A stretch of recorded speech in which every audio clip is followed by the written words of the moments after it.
आप सुन रहे हैं आखिरी किताब का ऑडियो और इस बुक का नाम है आखिरी किताब। इसके लेखक हैं पुरस्कार राज ठाकुर, लाइफ कोच। आज आप सुनने जा रहे हैं अध्याय नंबर 4। उस टॉपिक का नाम है सुबह के समय रिफ्रेश्ड कैसे उठें। पहले फैक्टर में हमने कंटिन्यूस अपलिफ्टिंग थॉट के बारे में पढ़ा था। ऐसा थॉट जो लगातार आपको आगे बढ़ने के लिए मोटिवेट करे। अब हम डोमेन की शुरुआत करने वाले हैं जिसका नाम है 5 मॉर्निंग रिचुअल जो आपके अडॉप्ट करने हैं। और उनमें से पहला है कि आप सुबह जल्दी कैसे उठें और आपके अंदर फुर्ती भी हो। मैंने देखा कि लोग सुबह उठते हैं तो आलस से भरे होते हैं और थके होते हैं, फिर चाहे वो 10 घंटे क्यों ना सोए हो, वो अपने बॉडी में एनर्जी नहीं फील नहीं करते। तो ऐसा क्यों होता है? तो आज इस चैप्टर में यही सीखेंगे कि सुबह जल्दी कैसे उठ सकते हैं और फ्रेश फील कर सकते हैं। कई लोग सुबह देर से उठते हैं और सुबह के समय को गंवा देते हैं। सुबह का समय हमेशा ही बहुत ही महत्वपूर्ण होता है और मैं इसे गोल्डन टाइम कहता हूँ। ये टाइम सुबह 4 से 6 के बीच का होता है। तो सवाल ये नहीं है कि सुबह कितनी जल्दी उठें, बल्कि सवाल ये है कि सुबह किस समय उठें। मैं सुबह 4 बजे उठता हूँ। शुरू में मुझे लगता था कि सुबह 4 बजे सोकर उठना मेरे लिए मुश्किल है, लेकिन मेरी डिक्शनरी में मुश्किल शब्द अब है ही नहीं और मैं आसानी से सुबह 4 बजे उठ सकता हूँ। क्योंकि हम सभी को पता है कि हमें हर दिन 6 से 8 घंटे की नींद लेनी ही चाहिए। तो अगर मुझे सुबह 4 बजे उठना है तो मुझे रात को 10 बजे तक सो जाना चाहिए। अगर मैं देरी से सोकर सुबह जल्दी उठने की कोशिश करूँगा तो मेरा माइंड मुझे बोलेगा कि मुझे पूरी नींद नहीं मिली है और वो उतना फ्रेश नहीं फील करेगा जितना चाहिए। तो सुबह जल्दी और फ्रेश उठने के लिए आपको अपने सोने का एक शेड्यूल बनाना पड़ेगा और इस बात का भी आपको सुबह कितने बजे उठना चाहते हैं। ज़्यादातर लोग सुबह 8 बजे उठते हैं और जिस गोल्डन टाइम पीरियड की मैं बात कर रहा था वो सुबह 5 के 8 के बीच में होता है। ये वो जादुई 3 घंटे होते हैं। अगर लोग इनका सही इस्तेमाल कर ले तो वो वर्ल्ड के टॉप 1% में शामिल हो जाएंगे। अगर आप 7 बजे भी उठते हैं तो आप भी 90% लोगों को 1 घंटा पीछे छोड़ते हैं। ऐसे ही अगर 6 बजे उठते हैं तो आप लोगों को 2 घंटे पीछे छोड़ते हैं और सुबह 4 बजे उठते हैं तो आप लोगों को 4 घंटे आगे हैं। अगर आप सक्सेसफुल लोगों की कहानियाँ पढ़ेंगे तो आपको पता चलेगा कि वो सुबह 4 से 6 के बीच उठते हैं और फ्रेश फील करते हैं। वो कुछ मॉर्निंग रिचुअल फॉलो करते हैं। तो आप कैसे सुबह जल्दी उठकर फ्रेश फील कर सकते हैं? आप नीचे लिखे हुए टिप्स पढ़कर फॉलो कर सकते हैं। पहले, सोने की तैयारी करें। जैसे आप जिम जाने के लिए या योग करने के लिए तैयार होते हैं, जिसमें आप ज़रूरी कपड़े पहनते हैं या ज़रूरी डाइट लेते हैं इत्यादि करते हैं, ठीक उसी तरह आपको सोने के लिए भी तैयारी करें, जो बहुत लोग नहीं कर पाते हैं। और जब सुबह उठते हैं तो आलस से भरे होते हैं। कई लोगों को तो ढंग से नींद नहीं आती और नींद आने के लिए उनको शराब या दवाइयों का सहारा लेना पड़ता है। क्या वो लोग सुबह फ्रेश दिखते हैं? नहीं, बिल्कुल भी नहीं। तो अच्छा नींद लेने के लिए तैयारी कैसे करें?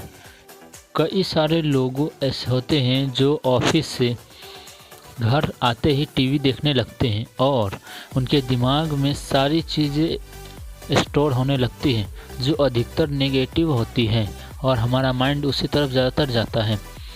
ये सभी चीज़ें हमारे सबकॉन्शियस माइंड में जाकर स्टोर होती है जो भी टीवी शो हम इंडिया में देखते हैं उसमें से कोई फ़ायदा का नहीं पहुंचाता है और बहुत ही कम ऐसे होते हैं जो हमको मोटिवेट करते हैं। तो सोने से पहले जो सबसे बुरा काम आप करते हैं वो है टीवी देखना। हमारे देश के जो यूथ हैं वो सभी हमारे सोशल मीडिया पर बिजी रहते हैं और उनका माइंड भी अच्छी चीज़ों की तरफ नहीं जाता जो उनकी लाइफ में वैल्यू ऐड करे। मैं भी पहले ऐसा ही था, लेकिन मुझे एहसास हुआ कि ये मेरे लिए सही नहीं है और मैंने वो आदत छोड़ दी। आपका बेडरूम आपके रिलैक्स करने की जगह होनी चाहिए और वहाँ कोई भी डिस्ट्रैक्शन नहीं होना चाहिए। आप लोग वहाँ सिर्फ अपने बॉडी और माइंड को रिलैक्स करें। तो अच्छे नींद लेने के लिए तैयारियों में आपको सबसे पहला काम है वो ये कि आपको अपने बेडरूम में कोई टीवी नहीं रखनी है। दूसरा ये कि सोने से 15 मिनट पहले अपना फ़ोन भी आप अपने से दूर कर दें। अगर आप सुबह 6 घंटे की नींद लेकर 5 बजे जागना चाहते हैं तो आपको फ़ोन 10:45 पर ही अपने से दूर कर दें। आपका फ़ोन तकिए के नीचे न या साइड वाले टेबल पर न रखें क्योंकि इससे रेडिएशन खतरनाक होते हैं। दूसरा, पॉजिटिव चीज़ें पढ़ें। पॉजिटिव चीज़ों में ध्यान लगाएं, अच्छी किताबें पढ़ें, आर्टिकल्स पढ़ें। अगर आप रात में सोने से पहले अच्छी चीज़ें पढ़ेंगे तो आपके सबकॉन्शियस माइंड में स्टोर होगी और रात में आपके दिमाग में फीड होगी। ये चीज़ें आपको अपनी अगली सुबह के लिए पॉजिटिविटी देगी। आपको इस बात का भी ध्यान रखना है कि आपको क्या पढ़ना है। आप नॉवेल्स ना पढ़ें बल्कि सक्सेसफुल लोगों की बायोग्राफी पढ़ें, सेल्फ इम्प्रूवमेंट के ऊपर किताब पढ़ें क्योंकि ऐसी चीज़ें आपको मोटिवेट भी करेगी। जैसे हर सुबह नहाना और खाना ज़रूरी है, वैसे ही लाइफ में डेली बेसिस पर मोटिवेशन भी ज़रूरी है।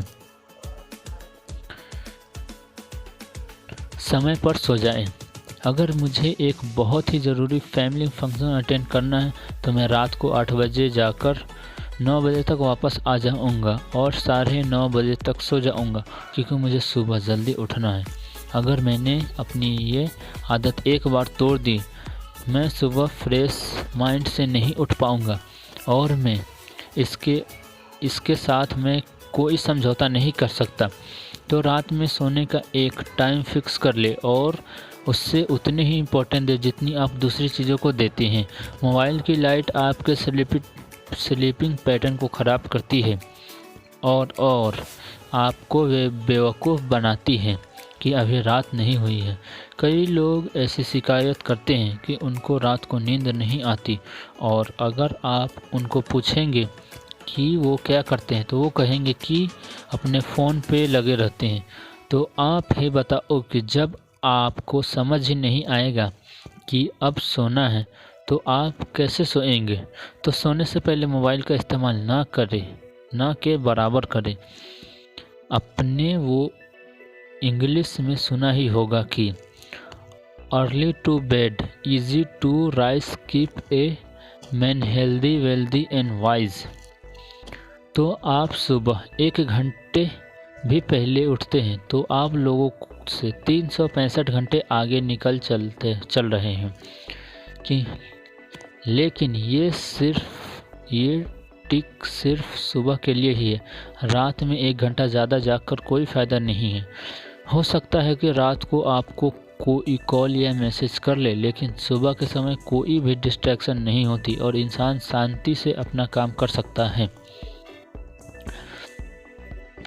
उदाहरण के मान लीजिए कि आप एक स्टूडेंट हैं तो आप 1 घंटा आप अपनी पढ़ाई के ऊपर खर्च कर रहे हैं। तो आपके एग्ज़ाम आएंगे तो आपके पास सबसे ज़्यादा नॉलेज होगी। लोगों को लगेगा कि आपके पास कोई जादुई शक्ति है जो आपके पास इतना सारा नॉलेज है। तो आप गर्व के साथ कह सकते हैं कि बिल्कुल, क्योंकि मैंने सफल ज़िंदगी की आखिरी किताब पढ़ी है। इसी स्ट्रैटेजी को अपनाएं। लाइफ के हर फील्ड में अपना सकते हैं, जहां आप जो चाहे वो कर सकते हैं। और सोचिए कि अगर आप इस टाइम पीरियड को 3 गुना कर दें तो क्या होगा। सोचना क्या है, बेशक आप बहुत ही आगे निकल जाएंगे। तीसरी, पॉजिटिव सोचें और लिखें। जब आप हमेशा अच्छा सोचेंगे तो आपके साथ अच्छा होगा और आप चीज़ों को एंजॉय कर पाएंगे और ये आपको ब्लेसिंग जैसी लगेगी। अपने पूरे दिन में जो भी अच्छी चीज़ें करी उसके बारे में सोचें। वो कुछ भी हो सकती है, जैसे आपने किसी की मदद की हो, पढ़ाई की हो या फिर कुछ और। सोने से पहले इसे लिख लें। ऐसा करने से आपके शरीर में पॉजिटिव हार्मोन्स रिलीज होंगी, जिसकी वजह से आपके ब्लड में डोपामिन रिलीज होगी और आप सुबह एकदम फ्रेश से सोकर उठेंगे। जो कुछ भी आप पूरे दिन में कर रहे हैं आप उससे नोट कर लें। आप तारीख के हिसाब से भी नोट्स बना सकते हैं और फिर उसे रेफ़र कर सकते हैं। ऐसा करने से आपको मोटिवेशन मिलती रहेगी और आप अपनी ज़िंदगी को बेहतर बनाते रहेंगे। लेकिन इन सब के साथ आपको खुद को अपने अच्छे कामों के लिए अप्रिशिएट करना है। आपको एक ऐसा इंसान बनना है जिसके ऊपर हर कोई प्राउड फील कर सके। चौथा, बिना आलस किए अपने बेड से नीचे उतरें। हमने पहले भी बात की हुई है कि सोने जाने से पहले अपना फ़ोन खुद से दूर रखें, अलार्म क्लॉक में अलार्म लगाएं और उसे अपने पास रखें। जैसे ही सुबह के अलार्म बजे तुरंत ही बिना आलस किए उठ जाएं। अलार्म को स्नूज पर न करें। एक बार आप उठ गए तो दोबारा न सोए। आप इस आदत को रोज़ अपनाएं। आप तुरंत उठते ही एनर्जेटिक नहीं फील करेंगे, लेकिन धीरे धीरे आपको अच्छा लगेगा और धीरे धीरे ये आपकी आदत बन जाएगी। आपने स्लीपिंग टाइम को एडजस्ट करने का अपने बॉडी साइकिल चेंज कर सकते हैं। आप अगर जल्दी सोएंगे तो आप ज़्यादा नींद भी ले सकते हैं। पाँचवा, एक्सरसाइज करें। आप सुबह जल्दी उठकर एक्सरसाइज कर सकते हैं। एक्सरसाइज करने के लिए आप बाहर भी जा सकते हैं या फिर अपने बेडरूम में भी कर सकते हैं। बाहर जाकर आप जॉगिंग भी कर सकते हैं या फिर घर में ही वर्कआउट कर सकते हैं। जब मैं सुबह उठता हूँ तो मैं 10 मिनट के अंदर जाकर नहाता हूँ, क्योंकि जब ठंडा ठंडा पानी आपकी बॉडी पर पड़ता है तो आपकी बॉडी एक्टिव हो जाती है। इसके बाद मैं एक्सरसाइज करता हूँ, योग करता हूँ और मेडिटेशन भी करता हूँ। हर दिन की शुरुआत करने के लिए स्ट्रक्चर सबसे बढ़िया चीज़ है। हमारे कल्चर में या यूँ कहें कि हमारी संस्कृति में मेडिटेशन की बहुत इम्पोर्टेंट है, लेकिन जैसे जैसे हम मॉडर्नाइजेशन की तरफ बढ़ते जा रहे हैं हम मेडिटेशन से दूर जा रहे हैं। मेडिटेशन का हमारे ऊपर बहुत ही पॉजिटिव असर पड़ता है। मेडिटेशन के बारे में हम और बातें अगले अध्याय में पढ़ेंगे। जो भी पॉइंट्स मैंने आपको बताए हैं उसमें से 4 आपको सोने से पहले फॉलो करने हैं और बाकी के 2 सुबह उठने के बाद। आप ऊपर के टिप्स फॉलो करके एक फ्रेश और अच्छी दिन की शुरुआत कर सकते हैं। एक चीज़ जो लोग अक्सर सुबह उठते ही करते हैं वो है चाय पीना। सुबह को दूध वाली चाय नुकसान पहुंचाती है और आपके नर्वस सिस्टम को डैमेज करती है। हो सके तो सुबह उठकर हल्का सा गर्म पानी पिए या फिर ग्रीन टी ले। ऐसा करने से आप एनर्जेटिक फील करेंगे, जो आपको नॉर्मल टी या कॉफ़ी नहीं देगी। मैं यकीन के साथ कह सकता हूँ कि अगर आपने ऊपर के टिप्स फॉलो कर लिए और इन आदतों को अपने जीवन में अपना लिए तो आपके अंदर बहुत सारे पॉजिटिव चेंजेस आएंगे और लोग आपसे इंस्पायर भी होंगे। मैं सिर्फ आपको सलाह दे सकता हूँ, मानना या ना मानना आप